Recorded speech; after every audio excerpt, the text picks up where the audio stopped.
एक ऐसा मुस्लिम देश जहां की महिलाएं किसी भी धर्म के पुरुष से बिना किसी परेशानी के विवाह कर सकती है। एक ऐसा देश जहां की 1.2 करोड़ लोगों की आबादी में 1 लाख महिलाएं वेश्यावृत्ति करती हैं और इस बात की जानकारी उनके घर वालों को पहले से ही होती है। एक ऐसा देश जहां के लोग धरती के ऊपर नहीं बल्कि धरती के अंदर गड्ढे करके रहते हैं। आपको बता दें कि हम बात कर रहे हैं उत्तरी अफ्रीका में स्थित एक अरब देश ट्यूनेशिया की, जो कि आज जितना ज्यादा खूबसूरत दिखता है, इसका इतिहास उतना ही ज्यादा मन को बहका देने वाला है। तो आइए आज हम आपको लेकर चलते हैं ट्यूनेशिया के सफर पर, जहां जाकर आप भी खुद को कुछ कुछ करने से रोक नहीं पाएंगे। दोस्तों, ट्यूनेशिया अफ्रीका के उत्तर में स्थित है। ये उत्तरी अफ्रीका के मागरेब क्षेत्र का एक हिस्सा है। ये पश्चिम और दक्षिण पश्चिम में अल्जीरिया, दक्षिण पूर्व में लीबिया और उत्तर और पूर्व में भूमध्य सागर से घिरा है। इसमें एटलस पर्वत का पूर्वी छोर और सहारा रेगिस्तान का उत्तरी छोर भी शामिल है। इस पूरे क्षेत्र का अधिकांश भाग कृषि योग्य भूमि है। इसके 1300 किलोमीटर समुद्र तट में भूमध्य सागरीय कोस्टल एरिया के पश्चिमी और पूर्वी भागों से अफ्रीका की सीमा लगती है। ट्यूनेशिया की राजधानी ट्यूनिस है, जो यहाँ का सबसे बड़ा शहर भी है। ट्यूनेशिया की राजधानी इसके उत्तरी पूर्वी तट पर स्थित है। ट्यूनेशिया का क्षेत्रफल 1,63,610 वर्ग किलोमीटर है। यहाँ की आबादी 12.1 मिलियन यानी लगभग 1.2 करोड़ है और यहाँ की आधिकारिक भाषा अरबी है। इस देश में फुटबॉल सबसे लोकप्रिय खेल है। ट्यूनेशिया की जो नेशनल फुटबॉल टीम है उसे द ईगल्स ऑफ कार्टेज के नाम से भी जाना जाता है। दोस्तों, इस देश का एक समृद्ध इतिहास रहा है। ट्यूनेशिया के इतिहास में कई सभ्यताएं शामिल हैं, जिनमें फोनिशियन, रोमन, अरब और ऑटोमन शामिल हैं। साल 1956 में स्वतंत्रता प्राप्त करने तक ट्यूनेशिया फ्रांस द्वारा रूल किया जाता था। जब ट्यूनेशिया में ऑटोमन एम्पायर का उदय हुआ तो इस दौरान वेश्याओं पर उनके दिखावे के अनुसार टैक्स लगाया जाता था, यानी कि महिला जितनी अच्छी दिखती थी उसे उतना ही अधिक भुगतान करना पड़ता था। ट्यूनेशिया में वेश्यावृत्ति भी गुलामी से जुड़ी हुई थी, लेकिन इस्लामिक कानून ने औपचारिक रूप से वेश्यावृत्ति पर रोक लगा दी। हालांकि इस्लामिक कानून में इस्लाम के सेकेंडरी वाइफ के सिद्धांत के अनुसार एक पुरुष को अपनी महिला दास के साथ संभोग करने की अनुमति थी, लेकिन वाइफ को अपने पति के अलावा किसी और के साथ संबंध तो छोड़िए, किसी और की तरफ देखने की अनुमति भी नहीं थी। अगर कोई महिला ऐसा करते हुए पाई जाती थी तो उसका जीवन नर्क से भी बदतर कर दिया जाता था, क्योंकि उसका पति अपनी पत्नी को बीच बाजार में ले जाकर निर्वस्त्र कर देता था और फिर बोली लगाई जाती थी। जिसको भी उस महिला के साथ रंगरलियां मनानी होती थी वो ज्यादा बोली लगाकर उसे खरीद लेता था और फिर वो पूरे बाजार के सामने उसके साथ रंगरलियां मनाता था। इस्लामी दुनिया में वेश्यावृत्ति आमतौर पर एक दलाल के द्वारा स्लेव मार्केट में अपनी महिला दास को एक ग्राहक को बेचकर की जाती थी, जिसे फिर उसके नए मालिक के रूप में उसके साथ यौन संबंध बनाने की अनुमति थी। ये सब चीजें एक समय पर ट्यूनेशिया में आम हुआ करती थी। ऐसा वहाँ कई सदियों तक चला, कभी लीगल रूप से तो कभी इलीगल रूप से। लेकिन जब साल 1881 में ट्यूनेशिया फ्रांस के रूल के अंडर में आया तो वो फ्रांसीसी संरक्षित राज्य बन गया, जिसके 2 सालों के बाद 1883 में ला मर्सा कन्वेंशन ने ट्यूनेशिया में फ्रांसीसी कानून लागू किया। आपको बता दें कि साल 1881 से पहले ट्यूनेशिया में प्रोस्टिट्यूशन पूरी तरह से लीगल नहीं था। उस दौर में पूरे ट्यूनेशिया में प्रोस्टिट्यूशन सिर्फ 2 जगहों पर ही होता था। लेकिन जैसे ही साल 1881 में फ्रांस ने ट्यूनेशिया पर रूल किया तो उसके बाद से सब कुछ पूरी तरह से पलट गया।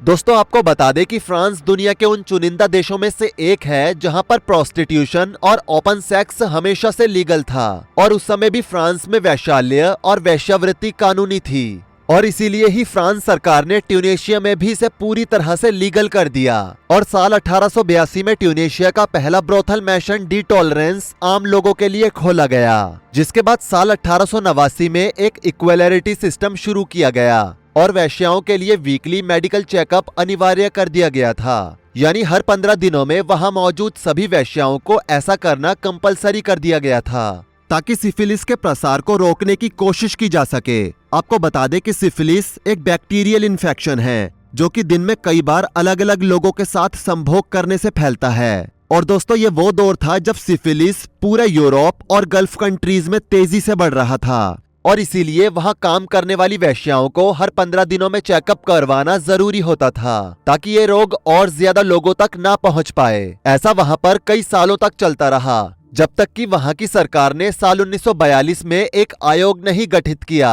जिसके अनुसार किसी भी वैश्यालय को चलाने के लिए एक लीगल लाइसेंस की आवश्यकता होगी। आपको बता दें कि जब द्वितीय विश्व युद्ध में ट्यूनेशिया पर धुरी सेनाओं द्वारा कब्जा हो गया तो वहां पर सैन्य वैश्यालय स्थापित किए गए। अन्य सैन्य कब्जे वाले क्षेत्रों की तरह यहाँ पर भी सैन्य वैश्यालय स्थापित किए गए ताकि युद्ध में जाने से पहले सैनिक खुद को हल्का फील करा सके।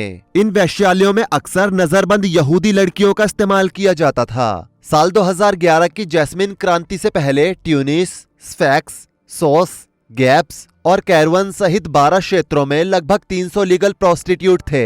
आपको बता दें कि जैस्मिन क्रांति वहां की रियासत में फेरबदल के लिए हुई थी और जब ये जैस्मिन क्रांति हुई तो ज्यादातर वैश्यालयों को जला दिया गया और कई वैश्याओं को तो लोग अपने घरों में ले गए और उनके साथ उन्हें बिना पैसे दिए खुद तो संबंध बनाए ही साथ ही अपने रिलेटिव्स और दोस्तों को भी बनवाने दिए। उस समय वैश्यों और वैश्यालयों की हालत बद से बदतर हो चुकी थी। ट्यूनिस और स्फैक्स को छोड़कर जहां कई भी वैश्यालय थे उन सभी की इमारतों को गिरा दिया गया, बिल्डिंग्स को आग के हवाले कर दिया गया और भी बहुत कुछ। ट्यूनिस और स्फैक्स भी सिर्फ इसलिए बच पाए क्योंकि पुलिस और आर्मी ने वहां आकर इन दोनों स्थानों में मौजूद वैश्यालयों की रक्षा की। लेकिन फिर साल 2014 में आंतरिक मंत्रालय को सोस में रेड लाइट एरिया को फिर से खोलने के लिए एक याचिका दायर करनी पड़ी, लेकिन ये याचिका असफल रही। लेकिन फिर साल 2016 में ट्यूनेशिया में वैश्यालयों को खोलना लीगल कर दिया गया, लेकिन उसके लिए एक जरूरी डॉक्यूमेंट की नीड थी और वो था लाइसेंस। और जो भी लोग बिना लाइसेंस के इन कामों को अंजाम देते थे उनके लिए भी कुछ रूल्स बनाए गए, जैसे कि हर प्रोस्टिट्यूट को सबसे पहले खुद का रजिस्ट्रेशन करवाना होगा और नियमित रूप से सप्ताह में 2 बार अपना हेल्थ चेकअप करवाना होगा। हर वैश्या को सिर्फ उसके मासिक धर्म के दौरान ही छुट्टी मिलेगी, लेकिन अगर महिला इस समय भी काम करना चाहती है तो वो उसकी मर्जी से कर सकती है। इसके लिए भी वैश्याओं को समय पर ही टैक्स देना होगा और जो भी महिला इस काम को करेगी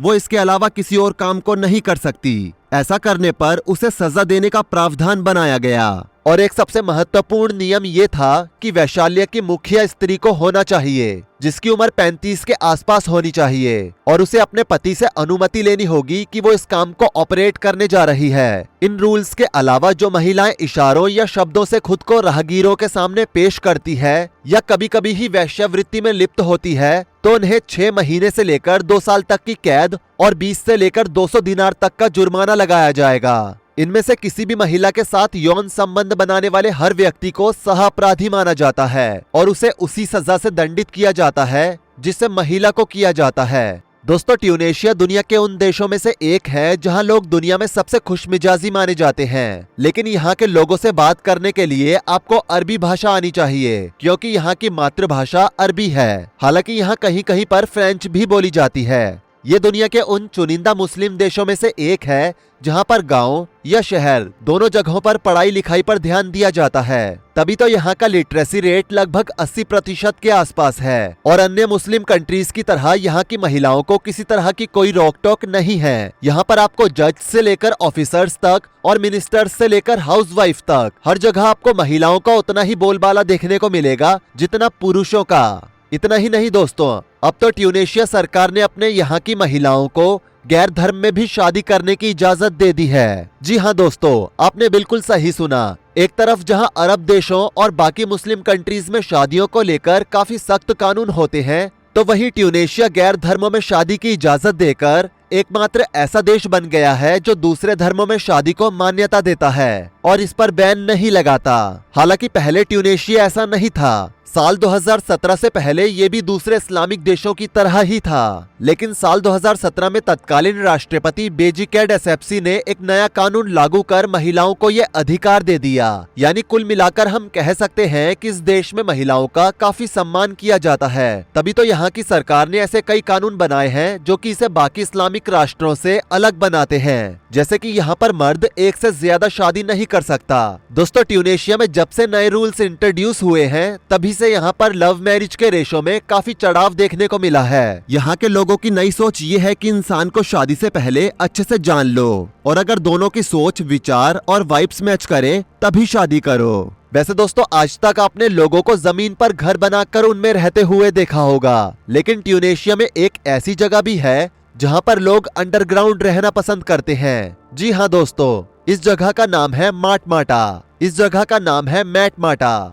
जो कि ट्यूनेशिया का एक छोटा सा शहर है जिसमें आदिवासी लोगों का बसेरा है। ट्यूनेशिया का ये इलाका सहारा डेजर्ट के अंतर्गत आता है, जिसके चलते दिन हो या रात गर्मी अपने चरम पर होती है और इन लोगों ने सहारा रेगिस्तान की तेज धूप से बचने के लिए ही अपने घरों को अंडरग्राउंड बनाना शुरू किया था, जो कि अब इनकी जिंदगी का एक हिस्सा बन चुका है और इन घरों में ही ये बड़े गर्व के साथ रहना पसंद करते हैं। आपको बता दें कि ये घर गड्ढे खोदकर बनाए जाते हैं, जिसमें एक साथ 5 से 9 फैमिलीज तक आराम से रह सकती हैं। अगर आप ट्यूनेशिया जाने का प्लान कर रहे हैं तो ये जगह आपको एक नया रोमांच दे सकती है। वैसे दोस्तों, आप कब जा रहे हैं ट्यूनेशिया? नीचे कमेंट करके जरूर बताएं। वीडियो को लाइक करें, शेयर करें और ऐसी ही और वीडियोस के लिए इस चैनल को सब्सक्राइब करके साथ में बेल नोटिफिकेशन को भी ऑल पर सेट कर लें। धन्यवाद।